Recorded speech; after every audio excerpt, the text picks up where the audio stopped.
Bueno, buenas tardes. Vamos a ver el penúltimo apartado del temario y hoy nos centraremos en la sociedad y la economía de estos reinos peninsulares en la Baja Edad Media, empezando en primer lugar por ver todo lo relativo a la famosa crisis de la Baja Edad Media.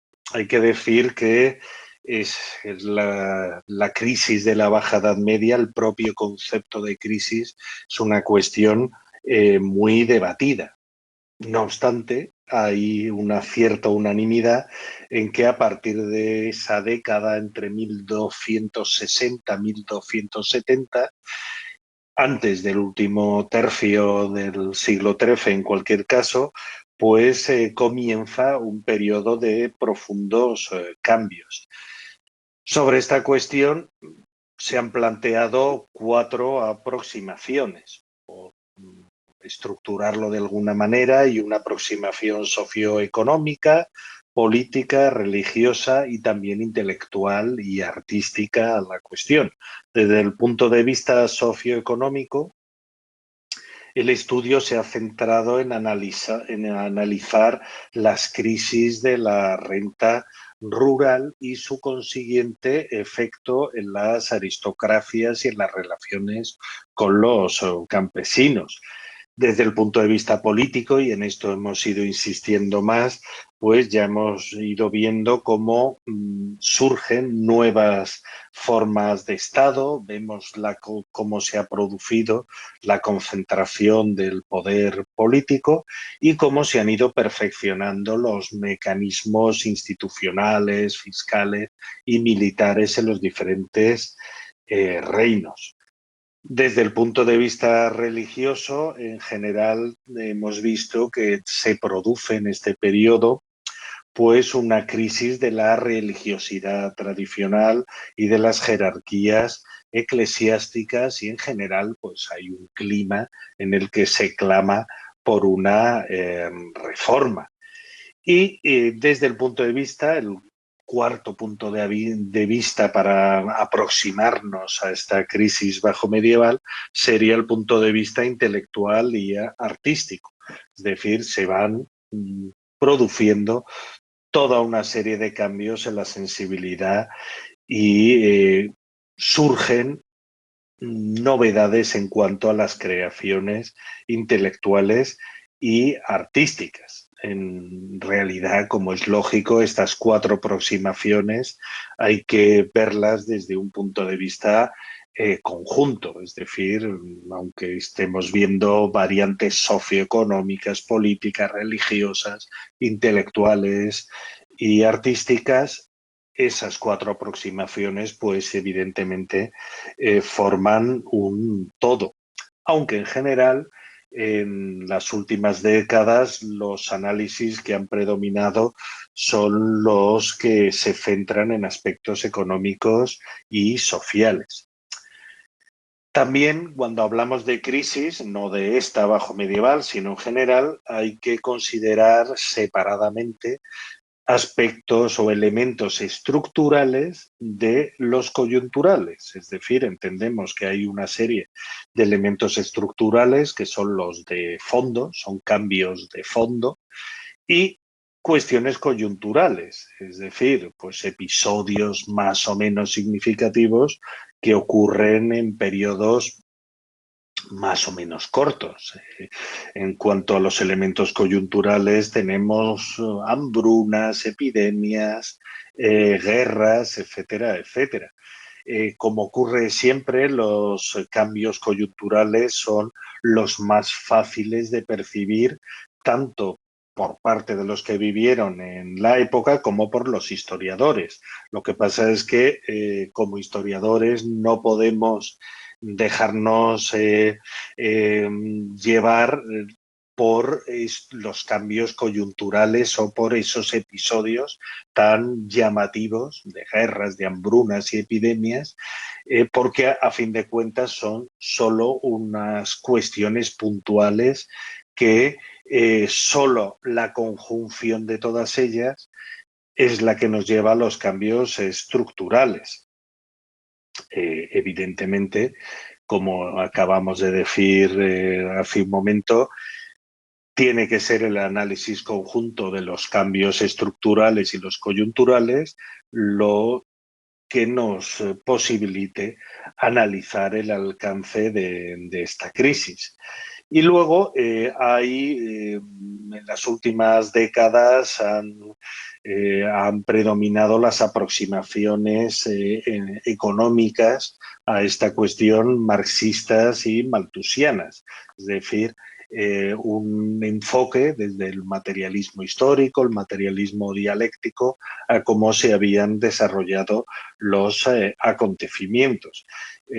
Básicamente, cuando hablamos de malthusianismo, pues sabéis, estamos hablando de las teorías del economista británico Thomas Robert Malthus, que durante la Revolución Industrial, pues él estableció que la población, por simplificar mucho, claro, que la población crecía en una progresión geométrica, mientras que los recursos con los que cuenta esa población no crece en esa proporción geométrica, sino en una progresión aritmética. De manera que, como regla general, establecía Malthus que la población aumenta por encima de los recursos y lo que se produce es, si sigue esa tendencia y si no se amortigua de alguna manera,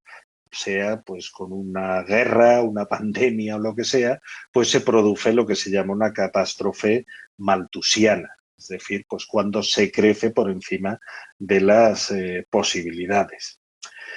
En cualquier caso, lo que sí está claro sobre esta crisis de la Baja Edad Media es que hay cambios objetivos en el sistema económico. Por ejemplo, se desarrolla enormemente la economía mercantil y manufacturera. También se desarrollan los intercambios, se desarrolla la sociedad urbana. Hay un uso generalizado de la moneda, es decir, es una economía que usa la moneda en el día a día, ha trascendido el trueque, de manera que entra en otra dimensión. Y, por supuesto, estas cuestiones no se pueden reducir a esa visión tradicional que limitaba las cuestiones sociales a las relaciones entre señores y campesinos. Es decir, hay un algo más. También hay que insistir en que el análisis estructural no nos puede impedir valorar en su medida los episodios coyunturales concretos, muchos totalmente imprevisibles. Por ejemplo, las epidemias de peste a partir de 1348, malas cosechas, las hambres, las guerras. Es obvio que las coyunturas ponen a prueba las estructuras. Es decir, cuando la estructura está bien preparada, pues a lo mejor estas coyunturas hubieran pasado sin pena ni gloria, ni se habrían notado. Pero es en estas situaciones adversas cuando se ponen a prueba las estructuras sociales y políticas. Es decir, que esa interacción es algo que tenemos que tener siempre muy presente.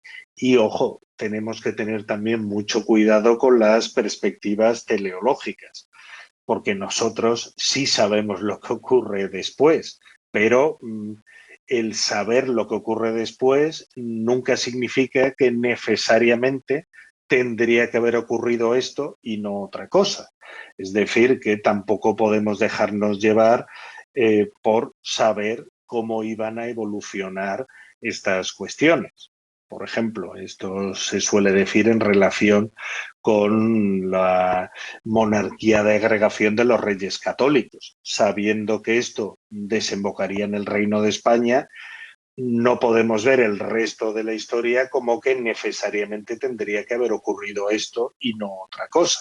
¿De acuerdo? Son pues una serie de precauciones en cuanto a la interpretación de estas cuestiones que estamos viendo.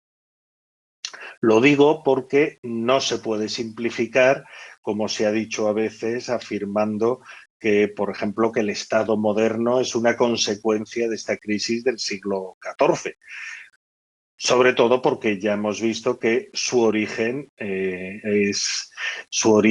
anterior es precisamente una de las causas de la crisis. Es decir, esa evolución al Estado moderno no es tanto una consecuencia de la crisis, sino una de las variables que hacen entrar en crisis institucional a este mundo del siglo XIV.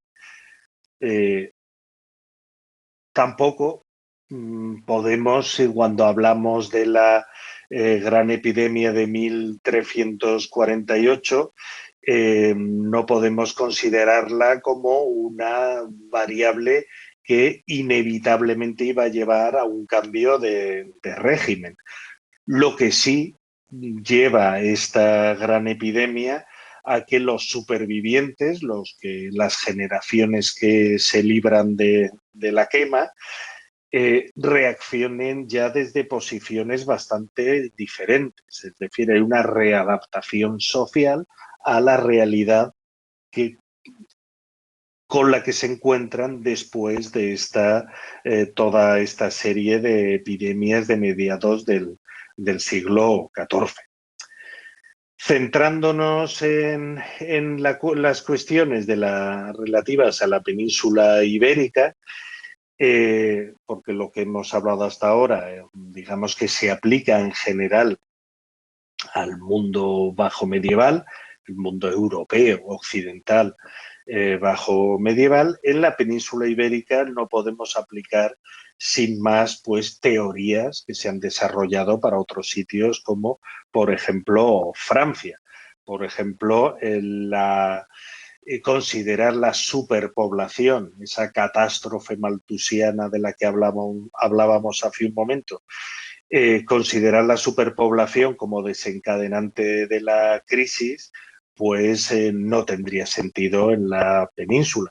Para empezar, porque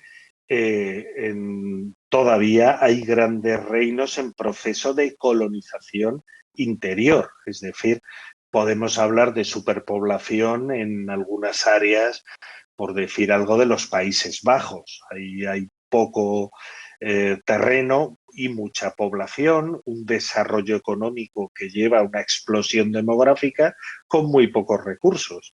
Eso no ocurre en la península. Fijaos en esta tabla que tenéis en pantalla, que en realidad la población de los reinos es bastante moderada. Estamos hablando hacia 1490. No aparece Portugal, pero Portugal, como os pongo ahí, tendría en torno a 1 millón de habitantes. Es decir, pues con esta población, desde luego, no podemos hablar de superpoblación. A veces el problema ya vimos que es incluso el contrario, es decir, hay migraciones de campesinos que provocan falta de mano de obra y verdaderas crisis demográficas, pero por falta de población, no por exceso, porque como veis la población además está repartida muy desigualmente, es decir, hay por ejemplo el Reino de Mallorca apenas tiene 50.000 habitantes. Es decir, estamos hablando de una población realmente muy moderada. En cuanto a las cuestiones relativas a la peste de 1348, teniendo en cuenta que se trató de un factor totalmente imprevisible, esta peste influirá directamente en otros procesos que ya estaban en marcha y agudizará una crisis que ya había comenzado. se produce la contracción de la actividad económica, el hundimiento de las rentas rurales señoriales, los mercados se reorganizan buscándose otros nuevos, hay alteraciones monetarias, aumento de tensiones sociales, guerras, el poder político se reajusta, aumenta la presión fiscal y todo esto pues lleva también a que surjan nuevas sensibilidades religiosas. Por dar los datos concretos de cómo impacta esta peste negra en la península, pensad que en primavera de 1348 la peste negra entra en la península prácticamente a la vez por los puertos mediterráneos y por Santiago de Compostela, es decir, entra por mar y por dos frentes, y vemos cómo se va extendiendo por oleadas hasta comienzos de 1350, es decir, prácticamente de primavera de 1348 hasta 1350 habrá toda una serie de oleadas que hará que se extienda por todo el conjunto de la península y hasta prácticamente 1400, es decir, durante 50 años, que se dice pronto, habrá repeticiones periódicas de este fenómeno de la peste bubónica y terminará por afectar a más de un cuarto de la población peninsular. Es decir, estamos hablando de una verdadera barbaridad. Por tanto, las consecuencias pues era previsible que fueran de gran alcance. Las consecuencias inmediatas podemos suponer cuáles fueron. Una desorganización del mercado de la mano de obra, el descenso de la producción, es decir, al haber tantos muertos, desciende el consumo, pero es que la producción desciende todavía más que el consumo, llevando a las hambrunas. Y aunque lo intentan frenar los poderes políticos, habrá un alza coyuntural de precios y también de salarios. Pensad que ante la carestía que se desencadena de pronto de mano de obra, pues lógicamente los salarios tienen que aumentar en proporción.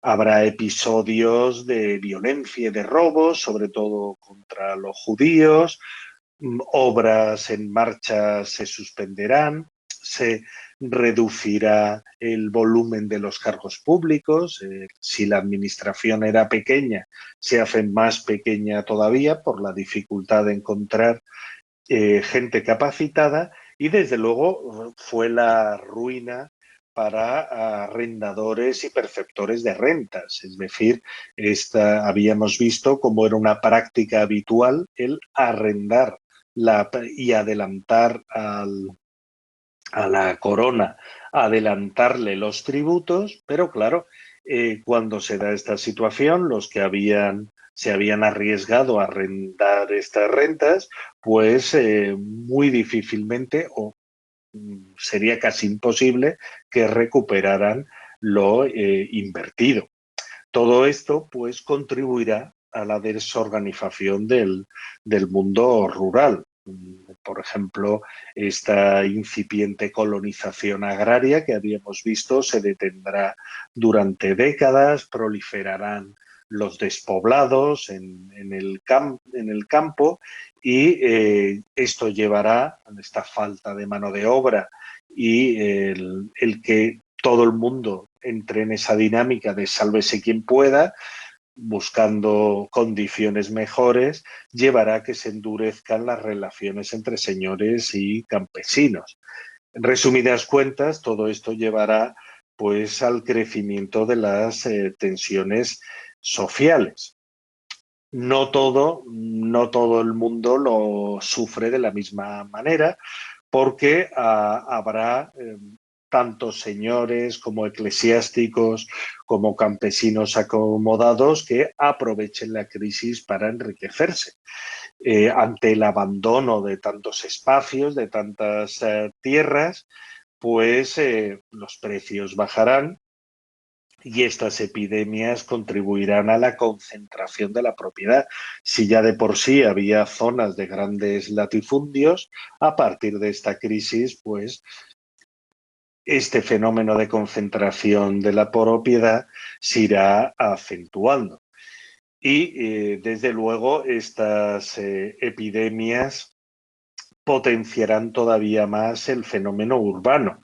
Es decir, aunque las ciudades estaban más castigadas por la epidemia que el campo, pero concentraban más rentas y capitales, de manera que intentará la población más desfavorecida acudir a las ciudades buscando nuevas oportunidades.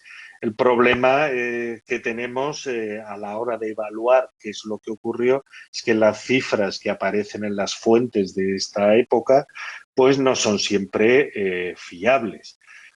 Tenemos datos parciales, pero es que son muy parciales, como pueden ser los censos fiscales y militares. El problema de los censos es que se refieren solo a una parte de la población, que es la de los contribuyentes y los varones en edad de combatir. Es decir, que enmascara una realidad mucho más plural y compleja. En el manual pues tenéis datos específicos al respecto. En cuanto a la población, en general, como vemos en esta gráfica, la población de la península la podemos estimar a finales del siglo XV en unos 6.250.000 habitantes, incluyendo ese millón que habría en Portugal. Hay que decir que en el caso de Castilla, el reparto de población pues es bastante proporcional a su superficie. Es decir, pensad que Castilla, incluyendo a Granada, Castilla con Granada tiene un 68% de la población en un 64 y pico por ciento del territorio peninsular. Es decir, más o menos el territorio que ocupa Castilla es equivalente, es prácticamente equivalente a la población que vivía allí.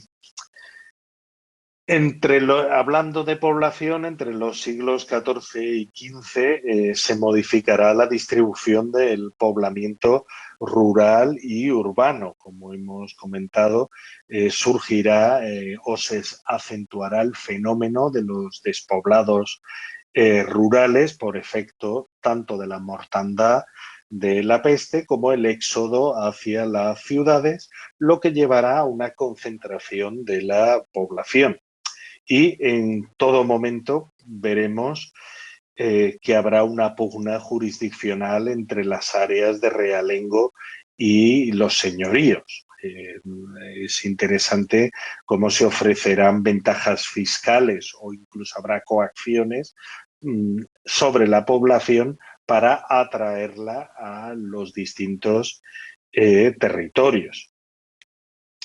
Cuando hablamos de núcleos urbanos en el siglo XV, estamos hablando en general de ciudades, pero se entiende que podemos considerar núcleos urbanos a partir de 200 hogares. Es decir, cuando decimos hogares estamos hablando del fuego del hogar, es decir, 200 vecinos sería el mínimo indispensable para que podamos hablar del desarrollo de la vida urbana. Pero no olvidemos que el 80% de la población aproximadamente seguiría en el campo.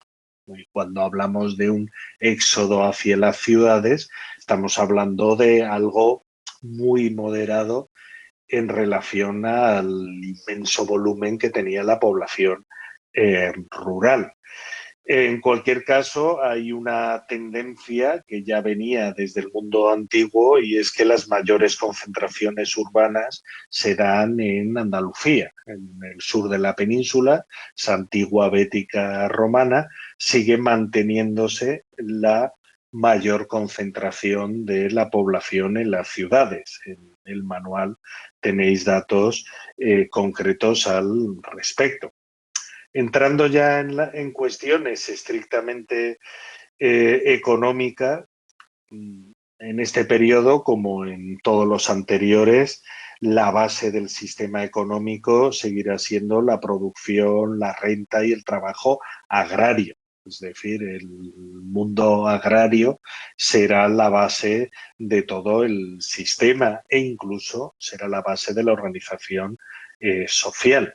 Hay que pensar también que en muchas zonas seguiría predominando el autoconsumo. No confundamos la economía con los intercambios mercantiles. El autoconsumo, pues, que deja poca huella a veces en las fuentes documentales, sería algo fundamental en áreas bastante amplias.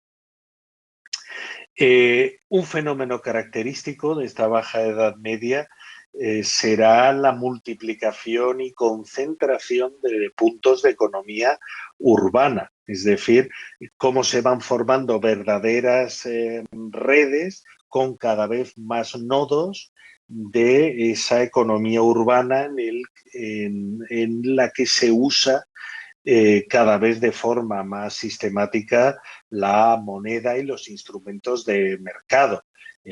Son todos estos núcleos poblacionales con sus mercados correspondientes, incluso mercados en diferentes comarcas que van creando toda una red cada vez más tupida de intercambios mercantiles.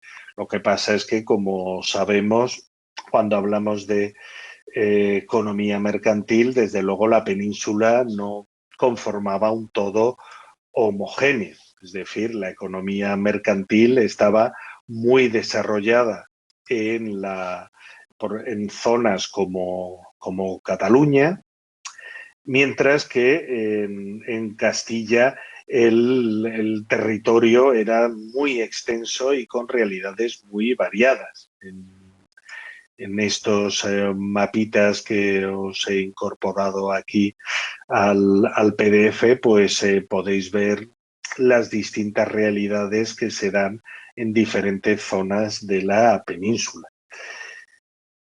Desde luego, a pesar de todas estas fases de contracción y expansión de la economía durante la Edad Media, a fin de cuentas no se producirán cambios sustanciales, ni en lo económico ni en lo social. Es más bien al revés. Hay toda una serie de coyunturas de todo tipo, hay tendencias en una y otra dirección, pero al final el sistema se mantendrá y se renovará. Pocos cambios estructurales o prácticamente ninguno veremos a lo largo de este periodo. Hablando ya de agricultura, ganadería y pesca, en el sector, empezando por el sector agrario, hay que considerar tres factores que ya hemos ido apuntando. En primer lugar, esa crisis poblacional que ya hemos visto. Después, cómo se va integrando la producción agropecuaria en el gran comercio y luego la búsqueda progresiva de mejores formas de rentabilidad de la tierra. Ya hemos ido viendo que como efecto de la crisis habrá cada vez más despoblado, abandono de tierras cultivadas, un descenso de la demanda que aparte lleva aparejado fuertes ascensos tanto de costos como de salarios y esto llevará al final a que se produzcan cambios en las relaciones laborales en el mundo agrario. En general tenderán a disminuir las rentas agrarias y en el campo, y esto es una realidad muy específica del cambio, se preferirá en general el cobro en especie, el trueque, para no exponerse a la devaluación de la moneda. Es decir, es una economía muy monetizada, pero en el campo que en todas las épocas suele ser más conservador, para evitar esos vaivenes del mercado, pues se prefiere el intercambio en especie. Esta tendencia que vemos que se produce en la crisis del siglo XIV, llegados al siglo XV irá cambiando. Es decir, en el paso del XIV al XV, pues vemos que hay un cambio. Tenemos noticia de roturaciones, de la puesta en explotación de tierras, vuelve a ser un buen negocio invertir en tierras y se terminará de agudizar la concentración de la propiedad. Es una señal de que se siguen consolidando las aristocracias, la nobleza territorial. Y ya a finales de la Edad Media, pues vemos que la agricultura tiene una vocación excedentaria. Es decir, ya hay una vocación, todo esto deriva en que hay una vocación de comercializar los productos en los mercados exteriores y urbanos. Pensad que esto es algo perfectamente esperable. Si durante la crisis del siglo XIV y parte del XV vemos como un buen número de habitantes de la península se dirigen a la ciudad, lógicamente la ciudad reclamará, demandará una producción agrícola excedentaria que ni más ni menos dé de comer a esa población urbana. Por tanto, en el campo que se ha ido produciendo esa concentración agraria, ante ese aumento de la demanda, pues se intentará aumentar la producción. Seguirá habiendo, de todas maneras, especialización de los cultivos, cereales en Aragón y en Andalucía, prácticamente como siempre, olivar en zonas muy específicas del Reino de Sevilla, Aragón, Cataluña, Mallorca. Tened cuidado con los términos cuando en este momento, por ejemplo, se dice Sevilla, no se refiere a Sevilla provincia, ni muchísimo menos a lo que hoy entendemos por Sevilla. Estamos hablando del Reino de Sevilla incorporado a la corona de Castilla. En cuanto a la ganadería, en Castilla se produce en estos momentos un gran auge de la transhumancia del ganado ovino, sobre todo como respuesta a la creciente demanda en los mercados de Flandes, donde va sustituyendo a la lana inglesa. Este tipo de ganadería ovina beneficia a todo el mundo, beneficia a la Hacienda Real, a los grandes propietarios de tierras, a los gobiernos municipales, a los propios ganaderos, como no.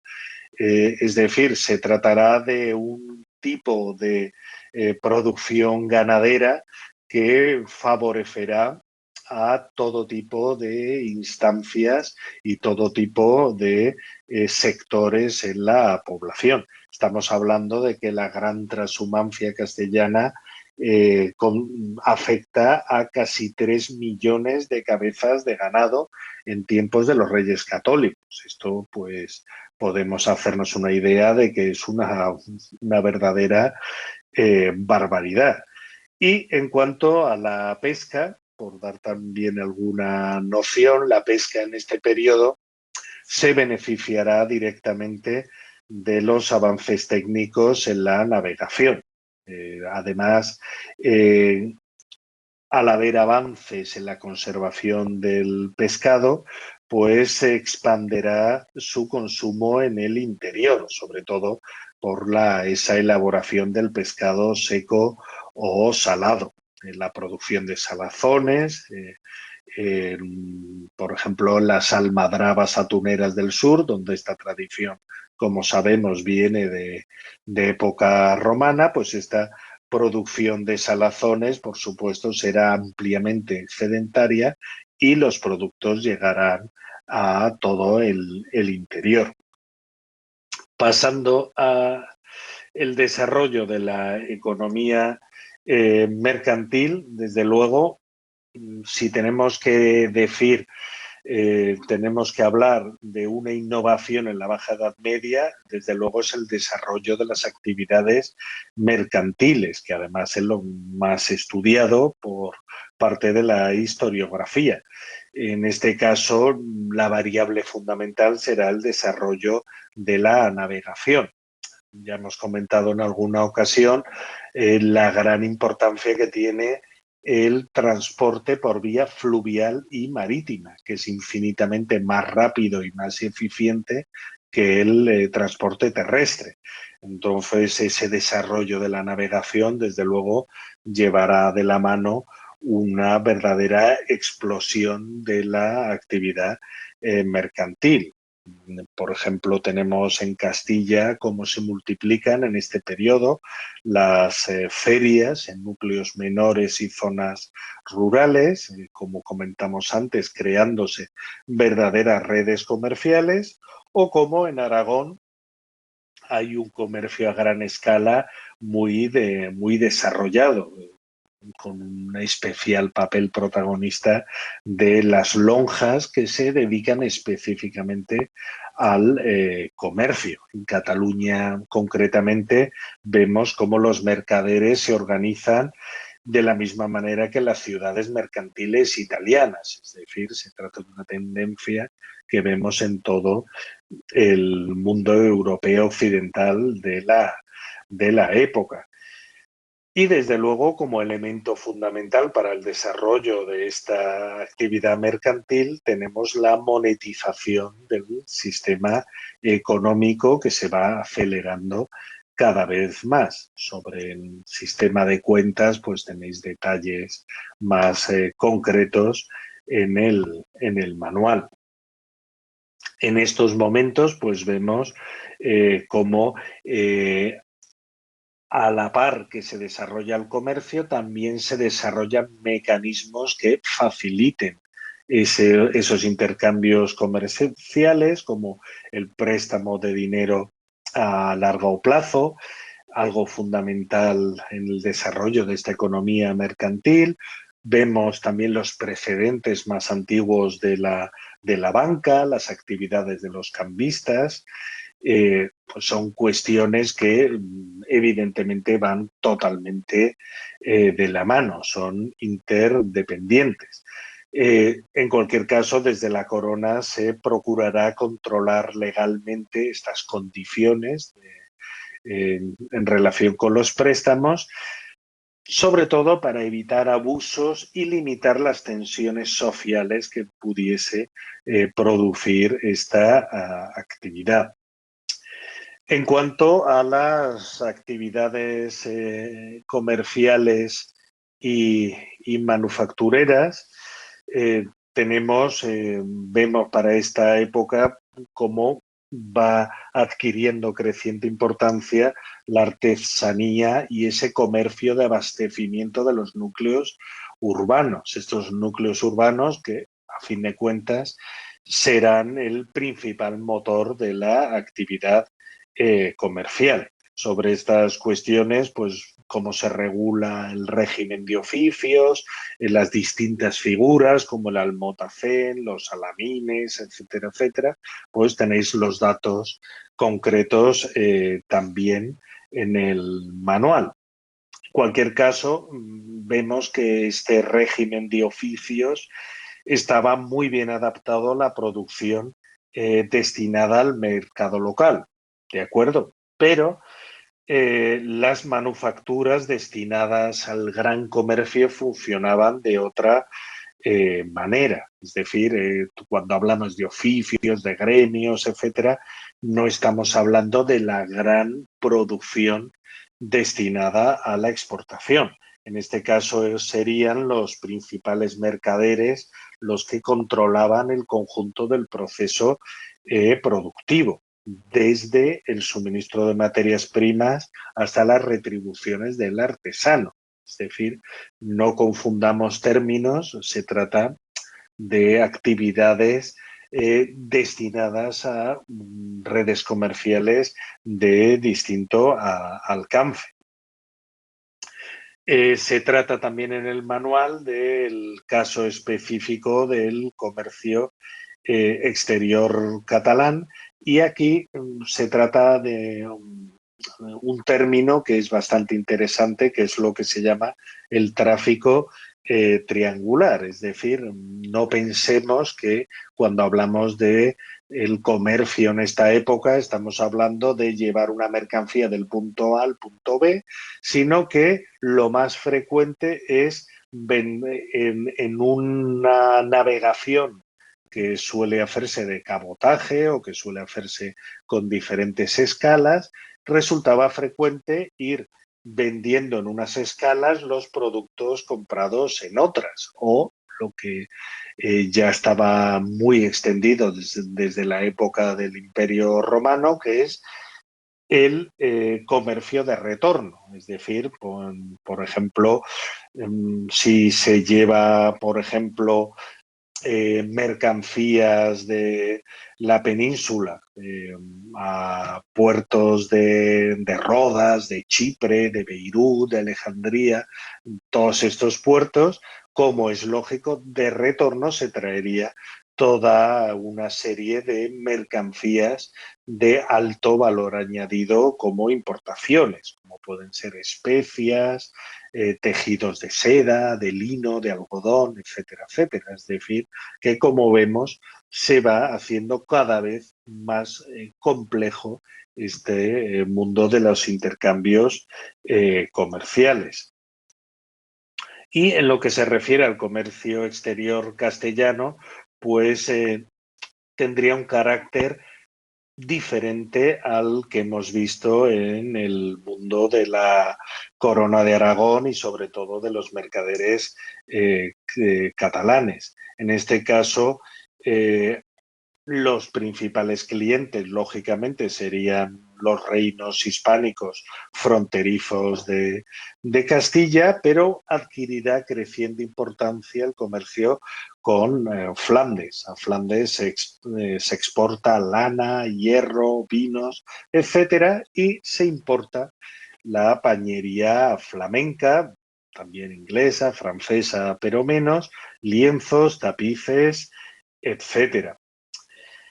Eh, Se ha dicho, este es un tema que creo que es especialmente importante, la historiografía tradicionalmente insistía en que este modelo comercial bloqueó el desarrollo manufacturero castellano.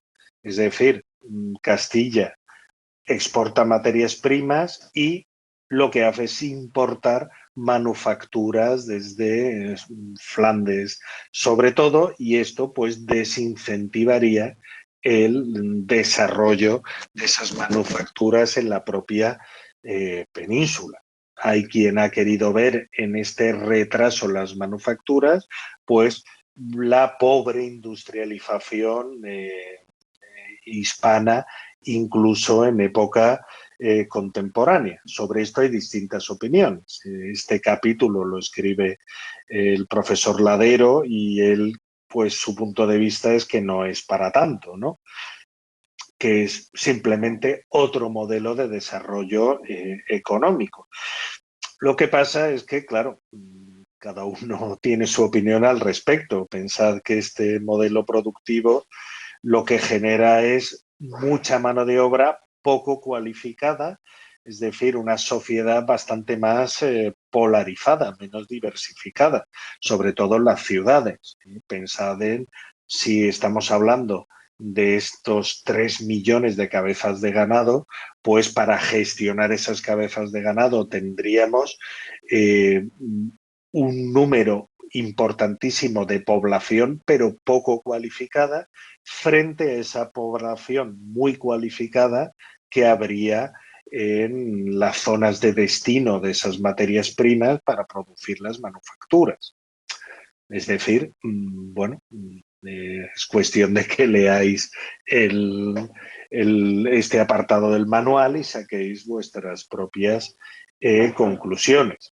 Desde luego, lo que sí está claro es que la manufactura textil castellana también existía. Lo que pasa es que era menos variada y desarrollada que en otros lugares de Europa. Es decir, desde luego la gran demanda interior de la península no se iba a satisfacer solo con importaciones de Flandes. Había también producciones locales. Y para terminar, en lo que se refiere a la sociedad, ya hemos ido viendo cómo todas estas coyunturas desfavorables habían repercutido en que hubiese tensiones y enfrentamientos sociales cada vez más frecuentes. Lo que ocurre es que como resultado no aparecerá un sistema social nuevo, por sorprendente que nos parezca, sino que se consolida el existente. Es decir, todas estas tensiones no llevan a que surja una nueva sociedad, sino a que la sociedad preexistente al final termine por